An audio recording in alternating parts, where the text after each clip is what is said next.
আসসালামু আলাইকুম রহমতুল্লাহি ওবারাকাতু। তো গাইস, আশা করি আপনারা ভালো আছেন। তো আমিও ভালো আছি আপনাদের দোয়ার আপনাদের ভালোবাসা নিয়ে। আজকে একটি ঘটনা আমি আপনাদের সামনে উদ্ঘাটন করার চেষ্টা করতেছি। সেই ঘটনাটি পাঠিয়েছে আপনার এক ভাইয়ের নাম হলো গিয়ে আবদুল্লাহ আবদুল্লাহ ভাইয়ের ঘটনাটি আজকে আপনাদের সামনে তুলে ধরার চেষ্টা করবো। আর আবদুল্লাহ ভাইয়ের ঘটনাটি পাঠিয়েছে আপনার হচ্ছে গিয়ে আপনার ময়মনসিং থেকে আবদুল্লাহ ভাই এই ঘটনাটি পাঠিয়েছে। তো অনেকের কাছে হয়তো বা ঘটনাটি খুবই সুন্দর, অনেকেই হয়তো বা এই ঘটনাটি শুনছে না, তাই আমার কাছ থেকে নতুন অবস্থায় ঘটনাটি শুনে নিন। কীরকম হয়েছে না হয়েছে অবশ্যই আপনারা আমাকে কমেন্ট বক্সে জানিয়ে দিয়ে যাবেন। আর একটা বিশেষ কথা আপনাদের কাছে বলা হয়ে ওঠেনি যে আমি দীর্ঘদিন যাবৎ আপনাদের কাছে অডিয়েন্সগুলো পাঠাচ্ছি, জানি না অডিয়েন্সগুলো কীরকম হচ্ছে, কতটুকু সুন্দর হচ্ছে। যদি বা আমার ঘটনাটি যদি আপনাদের কাছে সুন্দর লাগে তো অবশ্যই আমার চ্যানেলটি সাবস্ক্রাইব করতে ভুলবেন না। আর অবশ্যই আমার আইডিটা একটা কমেন্ট করে জানিয়ে দিয়ে যাবেন। আর আপনাদের কাছে এরকম কোনো ঘটনা থাকলে অবশ্যই আমার কাছে পাঠাতে পারেন। আর আবদুল্লাহ ভাইয়ের ঘটনাটি আমি বাদশা ভাই, আপনারা হয়তো অনেকে চেনেন। তো আবদুল্লাহ ভাইয়ের ঘটনাটি আপনাদের কাছে কীরকম হয়েছে অবশ্যই আপনারা কমেন্ট বক্সে জানিয়ে দিয়ে যাবেন আর কি। তবে এত কষ্ট করে আপনাদের জন্য ঘটনা বানায়, আপনাদের জন্য ঘটনা ছাড়ি, আপনারা যদি কমেন্ট করে না জানান তো কীরকম লাগে না। যদিও বা আমার ঘটনার ভিতরে ভুল বিয়াদবি হয় তো অবশ্যই আপনারা ক্ষমা সুন্দর দৃষ্টিতে দেখবেন। আর এই ঘটনাটি সম্পূর্ণরূপে দেখার জন্য অবশ্যই আপনাদেরকে জানাচ্ছি সাদের আমন্ত্রণ। আর এমনকি দেশ উপবাস থেকে যারা আমার ঘটনা এতদিন যাবৎ শুনে আসছেন, দীর্ঘদিন যাবৎ আপনারা আমার ঘটনাগুলি শুনে আসছেন, তো আপনাদেরকে জানাচ্ছি অনেক অনেক ভালোবাসা আমার তরফ থেকে। তবে রমজানের মোবারক আপনাদের উপলক্ষে আমি এই ঘটনাটি বানাচ্ছি এমনকি পাঠানোর চেষ্টা করতেছি। আর একটা বিশেষ কথা আপনাদের কাছে হয়তো বা বলা হয়ে ওঠেনি যে দীর্ঘদিন যাবৎ আমি আপনাদের জন্য ঘটনা বানাচ্ছি এমনকি সার্চে, জানি না আপনাদের কাছে কোনটা স্পেশাল এপিসোড হয়ে উঠতে পারছে। তবে এটা আমার কাছে খুবই একটা স্পেশাল এপিসোড, যেহেতু ময়মনসিং থেকে আবদুল্লাহ ভাই ঘটনাটি পাঠিয়েছে। ঘটনাটি এত সুন্দর করে উনি লেখছে যে ওয়াও না বলে পারছি না, কারণ আবদুল্লাহ ভাই পেশাগতভাবে একজন শিক্ষক। আর ওনার সাথে ঘটনাটি ঘটেছিল 2015 সালে। তো এখন 2026 সাল, তাই ঘটনাটি দীর্ঘদিনের একটি পুরাতন একটি ঘটনা। তো আজকে আপনাদের কাছে এই ঘটনাটা আমি তুলে ধরার চেষ্টা করবো। জানি না ঘটনাটি আপনাদের কাছে কীরকম লাগবে কিংবা না লাগবে, তারপর আপনারা কমেন্টে জানিয়ে দিয়ে যাবেন। তবে আপনাদের জন্য আমি নিত্য নতুন ঘটনা তুলে ধরার চেষ্টা করি, এমনকি আপনাদের জন্য এত সব ঘটনাগুলি আমি বলার চেষ্টা করি যে বলার বাহিরে। তো অনেক পরিশ্রম হয়ে যায়, আর রমজান মাস রোজা রেখে ঘটনা বলতে গিয়ে অনেক কষ্ট হয়ে যায়। তবে আজকের ঘটনাটি খুব সুন্দরভাবে উনি লেখছে, যেহেতু উনি তো সুন্দরভাবে লিখবে, যেহেতু উনি একজন স্কুলের একজন টিচার, তাই ওনার ঘটনাটা সেরকমভাবে উনি লিখবে। তো আবদুল্লাহ ভাইয়ের জন্য আপনারা সবাই দোয়া করবেন। আর ওনার ঘটনাটি কীরকম হয়েছে আপনাদের কাছে আপনারা বলে দিবেন। যেহেতু আমি জানেন যে সত্য ঘটনা ছাড়া কখনো আমি উদ্ঘাটন করি না, আর কখনো আমি মিথ্যে ঘটনা উদ্ঘাটন করি না। আমি সবসময় সত্য ঘটনাটি উদ্ঘাটন করতে পছন্দ করি। যেহেতু তার এই ঘটনাটি ঘটেছিল ওনাদের স্কুলের ভিতরে। তো স্কুলটার নাম বলা যাবে না, কারণ স্কুলের নাম বলার জন্য উনি নিষেধ করছে, তার জন্য স্কুলের নামটা আমি বলা যাবে না, এই কারণে আমি বলবো না আপনাদের কাছে স্কুলের নামটা। তো যেহেতু ময়মনসিং থেকে উনি পাঠিয়েছে, ময়মনসিং কান্তাল থেকে উনি এই ঘটনাটি পাঠিয়েছে, আপনারা নিজেরাই বুঝে নেবেন যে সেখানে কোন স্কুলটা হতে পারে। আর একটা বিশেষ কথা আপনাদের কাছে হয়তো বা বলা হয়ে ওঠেনি যে ময়মনসিং শেরপুর যে কান্তাল, সেখান থেকে এই ঘটনাটি আসছে। তো অনেকটা দূরের রাস্তা ঘটনাটি আমার কাছে আসছে, যেহেতু একটি ডায়েরির ভিতর উনি পাঠিয়েছে কুরিয়ার সার্ভিসের মাধ্যমে। তো আপনারাও চাইলে এরকম ঘটনা আপনাদের কাছে থাকলে আপনারাও চাইলে আমার কাছে কুরিয়ার সার্ভিসের মাধ্যমে আপনারা পাঠিয়ে দিতে পারেন আপনাদের ঘটনাগুলো, তাহলে হয়তো আমি তুলে ধরতে সুবিধা হবে। আর আজকের এই ঘটনাটি আমি আপনাদের কাছে তুলে ধরতে পেরে খুবই খুশি, খুবই আনন্দিত, কারণ এরকম ঘটনা আমার কাছে আগে কখনো আসেনি। খুব একটি সুন্দর একটি ঘটনা আমার কাছে এসে উপস্থিত হয়েছে, তার জন্য আমি আপনাদেরকে এই ঘটনাটি সম্পূর্ণরূপে শুনে বলবো।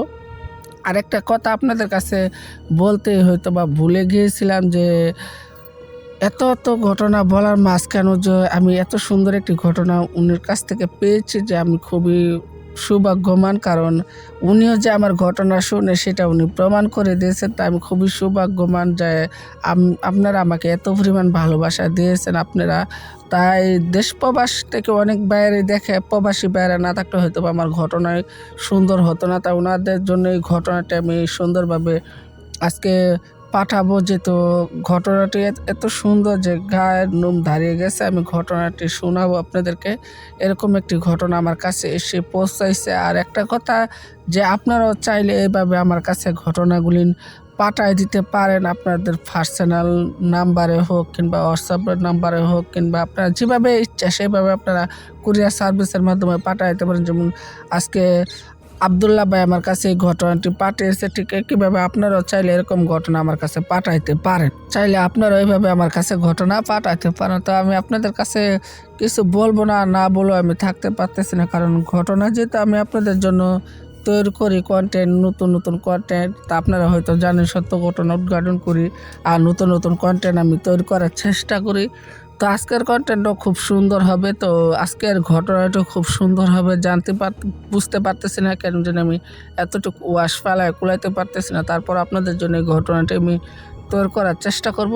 তো যতটুকু সম্ভব আমি ঠিক ততটুকুর ভিতরে আপনাদেরকে আমি ঘটনাটি বলার চেষ্টা করব। তো আলহামদুলিল্লাহ আপনারা সবাই আমার পাশে আছেন কিনা আপনারা কমেন্টে জানিয়ে দিয়ে যাবেন। আর যদি ভুল ত্রুটি হয় তো অবশ্যই আপনারা সবাই ক্ষমা সুন্দর দৃষ্টিতে দেখবেন, কারণ ক্ষমা হলে জ্ঞামহতের রক্ষণ, এটা সবাই জানে আর সবাই মানে। তো বিশ্বাসে মিলাই বুঝতে তর্কে বহুদূর, এসব কথা আমি আর বলবো না। না বলে আপনারা বিশ্বাস করলে করবেন, না করলে আমার কিছু করার নেই, কারণ আমি সর্বঙ্গ ঘটনাটি আপনাদের সামনে উদ্ঘাটন করার চেষ্টা করবো। তবে আজকে হচ্ছে গিয়ে আপনার 13 রোজা 13 রমাদান, আপনাদেরকে জানাচ্ছি স্বাগতম।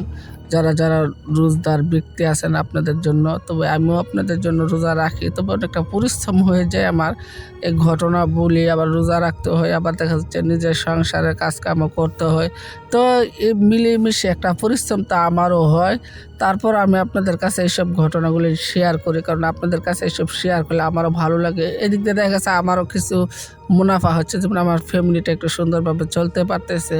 তো আর কি বলবো, যে আপনাদের কাছে যে এখন তো মার্কেটে অনেকে স্টেক দেওয়া দিয়ে করতেছে, আমি তাও সবার কাছে অনুরোধ করবো যে ভাই আপনারা কেউ মিস্টেক দিবেন না। আর আপনাদের জন্য এই ঘটনাটি আমি অনেক সুন্দর করে বলে বলে পাঠাবো। আর চাইলে আপনাদের জন্য আরও সুন্দর সুন্দর ঘটনা আমি উদ্ঘাটন করার চেষ্টা করব। জাস্ট আপনারা শুধু আমার পাশে থাকলে চলবে, কারণ জানি যে আপনারা যদি পাশে থাকেন তাহলে আমি আরাম একটা পাহাড় কেটে আমি নদী করতে পারবো, কারণ আপনারা যদি শুধু আমার পাশে থাকেন তাহলেই চলবে। তবে আজকের ঘটনাটি আমি আপনাদের কাছে তুলতে পেরে আমি খুব খুশি হচ্ছি, কারণ ঘটনাটা এত সুন্দর হয়েছে বলার বাইরে। যে বারবার বলার একটি উদ্দেশ্য, যে আপনারা সবাই আব্দুল্লাহ ভাইয়ের জন্য দোয়া করবেন। আর আব্দুল্লাহ ভাই এত সুন্দর সুন্দর ঘটনা আপনাদের জন্য যে উপহার পাঠাইছে, এত সুন্দর একটি ঘটনা, তার জন্য আপনারা সবাই হাহাহি লিখে পাঠিয়ে দিতে পারেন। তবে ঘটনাটি হাহাহি না, কারণ ঘটনাটি খুব দুঃখের একটি ঘটনা, আর ঘটনাটি খুবই একটি কষ্টদায়ক একটি ঘটনা। ঠিক আছে, এই লাইনে ঘটনা বলতে বলতে ধরতে গেলে আমারও অর্ধেক অংশ দিয়ে চুল পেকে গিয়েছে। তবে আপনাদের জন্য এসব ঘটনা আমি বলি, কারণ আমার ভালো লাগে দেখে আপনাদের কাছে ঘটনাটি শেয়ার করে। আপনাদেরও যদি ভালো লাগে তো আমার কাছে ঘটনা শেয়ার করতে পারেন। যেভাবে কুরিয়ার সার্ভিসে আজ যা আব্দুল্লাহ ভাই ঘটনা পাঠাইছে, আপনারা পাঠাতে পারেন চাইলে কুরিয়ার সার্ভিসের ভিতরে এইসব ঘটনাগুলি। তবে আপনাদের জন্য আরেকটা কথা আমি বলে রাখা ভালো, যে দীর্ঘদিন তো হয়ে গেল আপনারা আমার সাথে ছিলেন, আপনারা সামনে আমার সাথে থাকবেন। আশা করব যে আপনাদের কাছে আমি সুন্দর সুন্দর ঘটনা পরিবেশন করতে পারবো। তবে আপনাদের জন্য সুন্দর সুন্দর কথা আমি পরিবেশন করতে, ঘটনা আমি আপনাদের সামনে শেয়ার করতে পারি, যদি আপনারা মন দিয়ে আমার ঘটনাটি শোনার চেষ্টা করেন। তবে আরেকটা বিশেষ কথা আপনাদের কাছে বলা হয়ে ওঠেনি, যে এক ভাই আমার কাছে কমেন্ট করছে যে ভাইয়া আপনার ঘটনার অবস্থা কী? হ্যাঁ ভাই, আমার ঘটনাটি খুবই সুন্দর হয়েছে। তবে আজকে যেহেতু নাই আব্দুল্লাহ ভাই, যেহেতু আজকে নাই, তাই আমি নিজের মতন করে ঘটনাটি বলবো, কারণ সবসময় তার মানুষে আসা পারে না, যেহেতু এটা রমাদান মাস, তাই কেউ হয়তো বা চাইলেও ঘর থেকে বের হতে চাচ্ছে না, আমার কাছে আসতে চাচ্ছে না। অনেক সময় হয়তো আপনারা আগে শুনছেন যে ঘটনা আমি নিজে ওনাদের মুখ থেকে আপনাদেরকে শোনাই, তো আজকে থেকে আমি নিজে আপনাদের কাছে বলবো, কারণ আমি নিজে বলতে আমি খুব পছন্দ করবো। কারণ ওনারা যেহেতু রমাদান মাস, ওনারা রোজা রাখে, অনেক পরিশ্রম করে, তার ভিতরে ওনারা দেশে আমাকে ঘটনা দেয়, তাহলে জিনিসটা খারাপ দেখা যায় না? জিনিসটা আমার কাছে খারাপ লাগবে, আপনাদের কাছেও খারাপ লাগবে। তার জন্য আমি ওনাদেরকে আমার এখানে ঘটনা বলতে দেই না, কারণ ওনারাও আসে না, আমি বলতে দেই না, কারণ ওনারা আসলে তো আমি দিব, তাই না? ওনারা অনেক ক্লান্ত হয়ে যায়, তার জন্য ওনাদের সার আছে, তাই সবারই ছুটি আছে, শুধু যারা টিকটক করে ওনাদেরই ছুটি নেই, এটা বলতে হবে। তো আজকের ঘটনাটি আমি আপনাদের জন্য উদ্ঘাটন করতে পারবো কিনা জানি না, তবে যতটুকু পারবো ততটুকুর ভিতরে আপনাদের জন্য উদ্ঘাটন করার চেষ্টা করবো। তবে এখন আপনি চলে যাব সরাসরি ঘটনার মূল পর্বের দিক। সেই সময় 2015 সাল ছিল, যে সময় ঘটনাটি ঘটেছিল আমার সাথে। তো আমি স্কুলে গিয়েছিলাম, আমি আবদুল্লাহ ভাই বাসাবার মুখ থেকে হয়তো বা শুনেই নিয়েছেন। তো আমি সেদিন 2015 সাল ছিল আর কি। তো তখন আমার বয়স কত বা হবে, তো ধরতে গেলে তখন আমার বয়সটা কতই বা হবে, 25 কিংবা 26 হবে, এর চেয়ে বেশি হবে না। তো তখন আমার সাথে এই ঘটনাটি ঘটেছিল। তো জানতাম না যে আমার সাথে কেন এইসব ঘটনাগুলি ঘটছিল আর কেন বা ঘটতেছিল, কারণ তখন আমি স্কুলে পড়াতাম, একটি হাই স্কুলে পড়াইতাম বাচ্চাদেরকে, আমি পড়াশোনা করাতাম। তখন আমি সেই স্কুলের প্রিন্সিপাল ছিলাম। তো এখন তো আমি একজন না, সেই স্কুলের টিচার ছিলাম, এখন তো আমি প্রিন্সিপাল, তখন আমি একজন টিচার ছিলাম। তো তখন আমি সেই স্কুলে গিয়ে পোলাপানকে পড়াশোনা করাইতাম, কারণ আমার খুব ভালো লাগতো বাচ্চাদেরকে পড়াশোনা করাতে। তো সেই সময়কার কথা, তা আমি সারাদিন হাই স্কুলে ছাত্রদেরকে পড়াশোনা করাচ্ছিলাম। তো সারাদিন গিয়েছিল আমি পড়াশোনায় করাচ্ছিলাম। তো সেদিন কি হলো, আমি সকালবেলা ঘুম থেকে উঠতে একটু লেট করে ফেলছিলাম। তো তখন প্রায় দিনের 10টা-11টা হবে, আমি ঘুম থেকে উঠছি। ওঠার পরে আমি তাড়াহুড়োর মাধ্যমে আমি কী করলাম, দৌড়ে গা গোসল পেরে কোনো রকমে শার্ট প্যান্ট কাঁধে নিয়ে ঝুলিয়ে আমি চলে গেলাম টিফিনটা হাতে নিয়ে। আর একটা ব্যাগ কী করলাম, আমার কাঁধের উপরে ফালায় আমি চলে গেলাম স্কুলে। তো আমাদের স্কুলে যেতে গেলে আমাদের বাড়ি থেকে অনেকটা দূরে স্কুলটা, যেহেতু আমাদের বাড়িটা একদম গ্রামের ভিতরে আর স্কুলটা একটু দূরে, যেমন ধরেন প্রায় 1-150 কিলোমিটার রাস্তা দূরত্ব, এতটুকু দূরে স্কুলটা, যেটা আমাদের গ্রাম থেকে সেই জায়গাটা অনেকটা বেশি দূরে। তো সেই জায়গার ভিতরে আমি আপনার কী করলাম, সেই জায়গার ভিতরে আমাদের স্কুলটা, তো স্কুলে যেতে আসতে আপনার বেশিটা পথ লাগে না, অনেকটা অল্প সময়ের ভিতরে যাওয়া আসা যায়। তো আমাদের গ্রাম থেকে আবার একটি গরুর গাড়ি চলাফেরা করে। তা আমাদের গ্রামে তো আর তখন তো আর আমাদের গ্রামে কোনো মোটর গাড়ির কোনো লাইন বাট্টা ছিল না। তো আমি কী করলাম, সেই স্কুলে যাওয়ার জন্য বাসা থেকে একটা গরুর গাড়ি নিয়ে আমি রওনা দিয়ে নিলাম, কারণ গরুর গাড়ির ভাড়া তখন ছিল প্রায় 5 টাকা নাকি 7 টাকার কাছাকাছি, 5 টাকা নাকি 7 টাকার কাছাকাছি হবে। তখন আমি কী করলাম, সেখান থেকে গরুর গাড়ি নিয়ে আমি চলে গেলাম। তো কচুয়ানকে বললাম, তো কচুয়ান কী করলো, আপনার বাইরে নিয়ে গেল, আমাকে স্কুলে নিয়ে পৌঁছায় দিল। তখন স্কুলে যেতে যেতে প্রায় দুপুর 1-1:30টার কাছাকাছি হয়ে গেছিলো। তখন আমি সেখানে স্কুলের ভিতরে ঢুকলাম। ঢোকার পরে দেখতে পেলাম যে সব বাচ্চারাই কম বেশি ছুটি হয়ে গেছে। তো আমার ক্লাসের যে বাচ্চাগুলি সেটি বসে রয়েছে। তখন আমি সবাইকে পড়াশোনা করালাম, পড়াশোনা করায় আমি দেখলাম যে অনেকটা ক্লান্ত হয়ে গেছিলাম।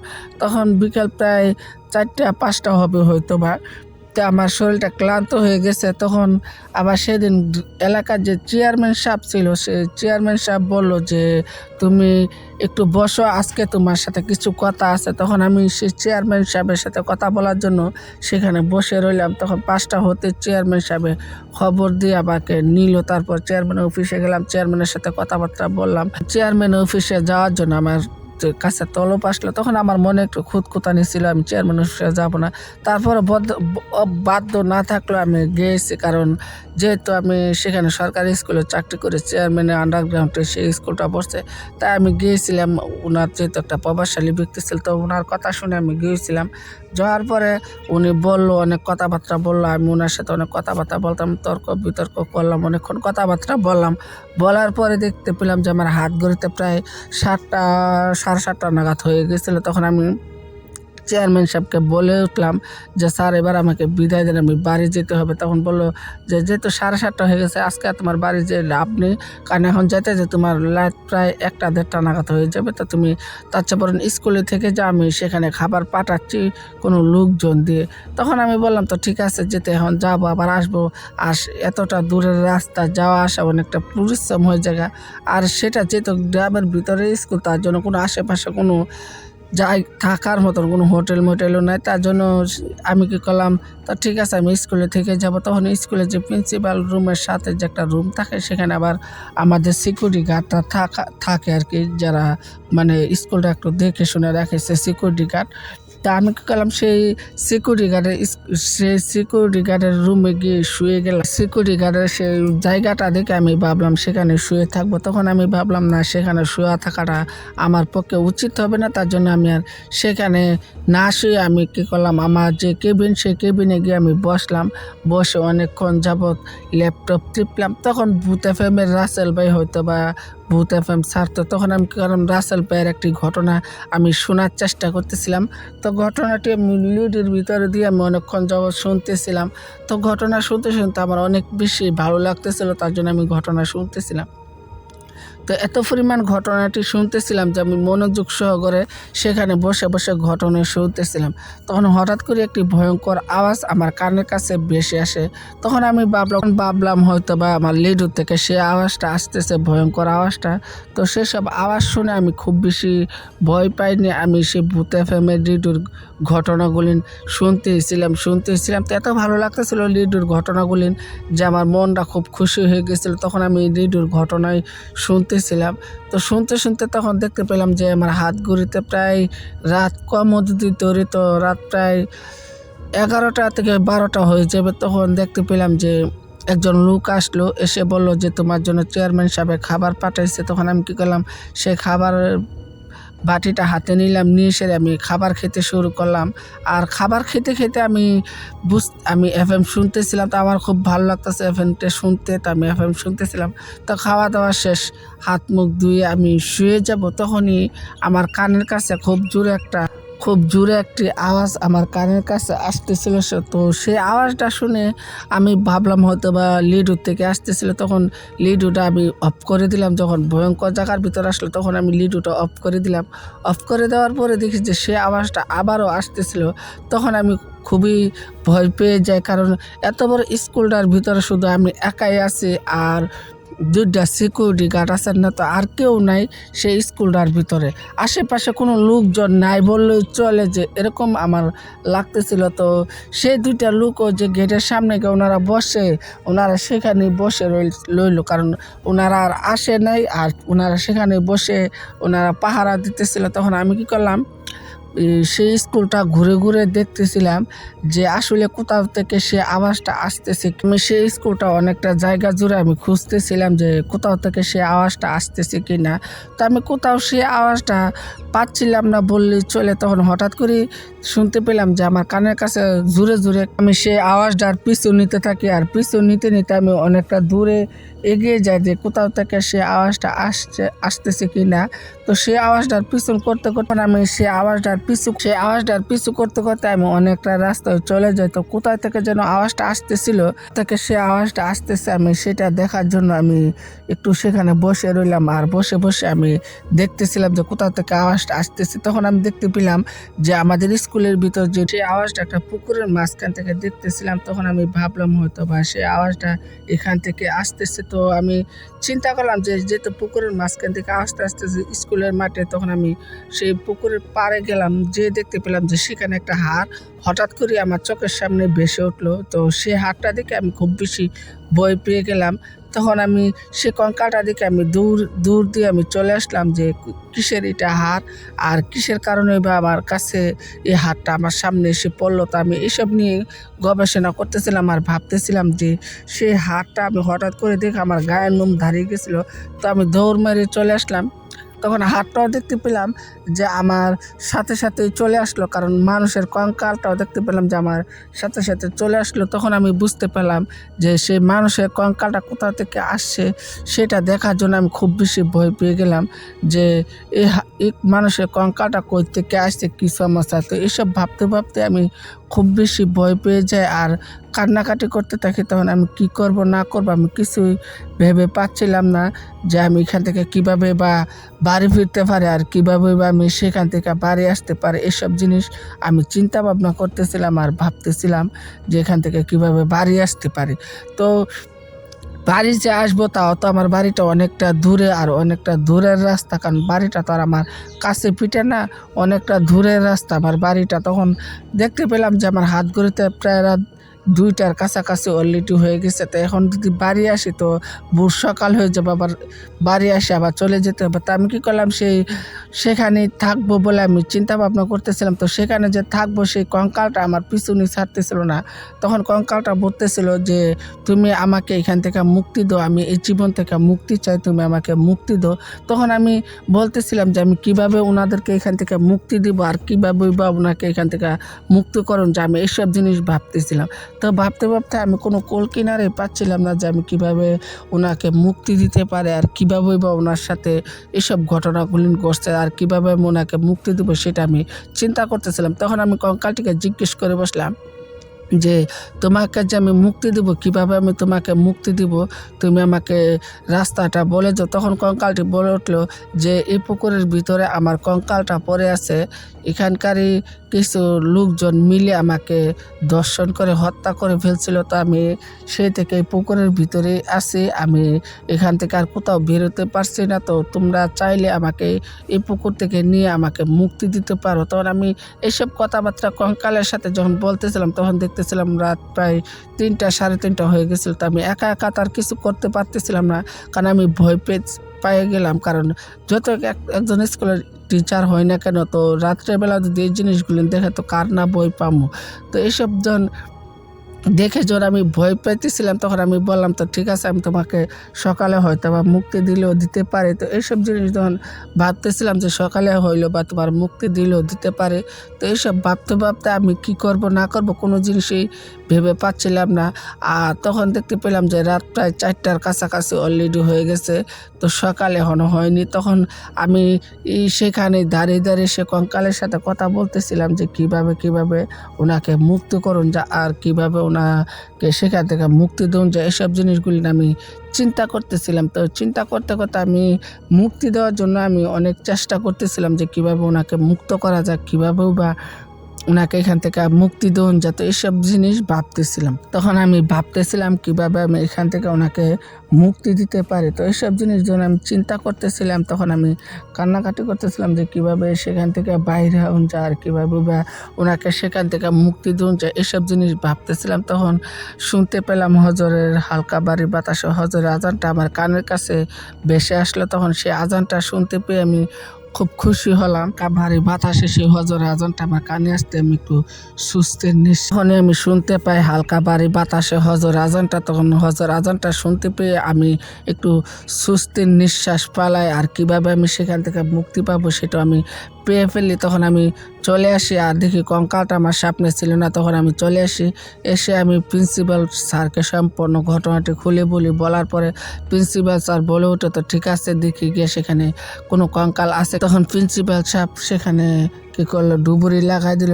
লাগাই দেওয়ার পরে প্রিন্সিপাল সাহেব সেখানে ডুবুরি লাগাই দেওয়ার পরে দেখতে পেলাম যে ডুবুরিরা ডুবাইতে তখন একদম পুষ্কুনির মাঝখান থেকে গিয়ে ডুবুরিরা সেই কঙ্কালটাকে উদ্ধার করার পরে সেই কঙ্কালটাকে আমরা তুলিয়ে সেই কঙ্কালটাকে ময়নাতদন্তে পাঠাই দিই। তখন ময়নাতদন্তে আসে যে সেই মেয়েটিকে কিছু ছেলেরা মিলে ধর্ষণ করে, তারপরে সেই মেয়েটিকে শ্বাসরুদ্ধ করে হত্যা করে ফেলে, এমনকি সেই মেয়েটির শ্বাসরুদ্ধ অবস্থায় মারা যাওয়ার পরে সেই ছেলেগুলি নিয়ে মেয়েটিকে পুষ্করিণীর পানিতে ফালাই দেওয়ার পর থেকে তো বাদবাকিটা তো আপনারা অবশ্যই বুঝিয়ে ফেলাইছেন। তখন সেই মেয়েটি হয়ে কেস চলে, তখন ছেলেটিকে ধরা হয়, আর ছেলেটিকে ধরার পরে সেই ছেলেটিকে অনেক বছর দীর্ঘদিন জেল খাটানো হয়। তো জেল খাটানোর পরে তো সেই মেয়েটির আত্মা শান্তি পায়। তো এই ছেলেটিকে ধরে দীর্ঘদিন যাবৎ জেল খাটানো হয়। তারপর থেকে সেই মেয়েটির আত্মা হয়তো বা শান্তি পেয়েছিল, কিন্তু অনেক কষ্ট করে সেই মেয়েটি মারা গিয়েছিল। তারপরে বুঝতে পারলাম যে একজন লোকের সাথে আমার সাথে এসব ঘটনাগুলো ঘটছিল বলে আমি বুঝতে পারলাম যে মেয়েটির সাথে কতটুকু কষ্ট পেয়ে মেয়েটি মারা গিয়েছিল। তো এই ঘটনার পূর্ব প্রেক্ষিতে আমি আর কিছু বলতে পারলাম না। তখন স্যার প্রিন্সিপালরা সবাই আমাকে খুবই সম্মান দিতে শুরু করে। তারপর থেকে আমাকে প্রিন্সিপাল হিসাবে অন্য স্কুলে আমাকে অ্যাডমিট করে দেয়। তো এই ছিল আমার কাছে আসা সেই ঘটনাটি। তো জানি না আপনাদের কাছে এই ঘটনাটি কিরকম লাগবে কিংবা না লাগবে। তো ভুল বিয়াদবি হলে আপনারা সবাই ক্ষমার সুন্দর দৃষ্টিতে দেখবেন। আর অবশ্যই ঘটনাটি সবাই মিলে দেখার চেষ্টা করবেন। যদি ভালো লাগে তো অবশ্যই আমার চ্যানেলটি সাবস্ক্রাইব করতে ভুলবেন না। আর আশা করব যে আপনাদের জন্য এই ঘটনাটি খুবই ভালো লাগবে। তো ভালো থাকবেন, সুস্থ থাকবেন। এই পর্যন্তই আমার কাছে আসা সেই ময়মনসিংহ থেকে আব্দুল্লাহ ভাইয়ের ঘটনা। তো আপনারা সবাই ভালো থাকবেন।